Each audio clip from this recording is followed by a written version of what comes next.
Hi, everybody, and welcome to Devotions today. And I pray that this week will be a good one for you.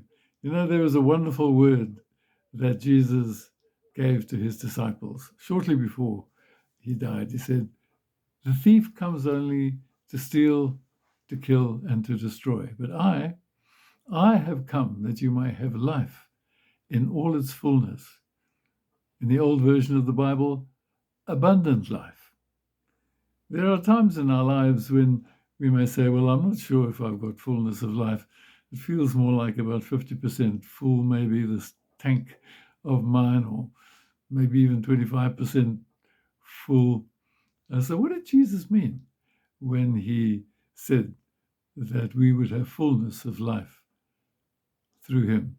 It doesn't mean that we were going to be perfect, because that's not going to happen. But it does mean that there is something wonderful that goes on within us. Because when he talks about life, he's talking about that inner spring that drives us, that leads us, his presence within us. And what is it about that makes for fullness true life? Well, the first thing I think is that he gives us a personal relationship with God. Now, that personal relationship is an eternal gift. Yes, we will die.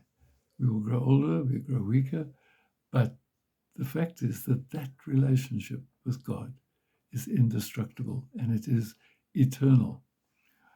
And it is part, maybe the very heart of life in all its fullness. You know, as we grow in life, we compare ourselves with other people, and we can feel inadequate sometimes because they're more clever than we are, maybe they're more successful, they're stronger, and so on and so on.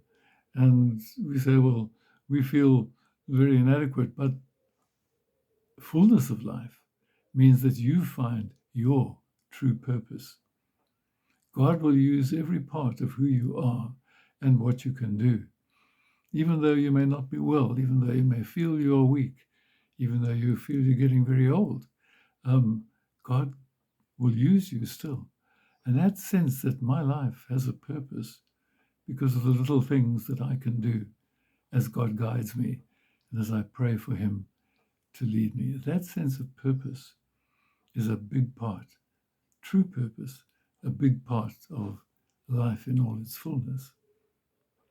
And then there is this power. That sounds perhaps like too strong a word, but it is a power. Paul said, I can do all things through Christ who strengthens me. Life is full of challenges. And part of the fullness of life is that very power, the presence of God in you, that will enable you to face difficulties, some of them extremely demanding, some difficult and painful things. We can face them through the power, through the strength that God gives to us. And that is a part of life in its fullness, that we can weather the storms. And then just one more thing, and that is this beautiful gift of peace, to be inwardly at rest. Jesus said, my peace I give to you. Not as the world gives, do I give to you. Don't be worried, don't be troubled. And that sense of being at rest within yourself is a precious jewel that God will give to you as you say, thank you, Lord, that you give me your peace. So having fullness of life doesn't mean winning all the competitions, being the best at everything, being very, very wealthy, or having high positions. That's not what it's about.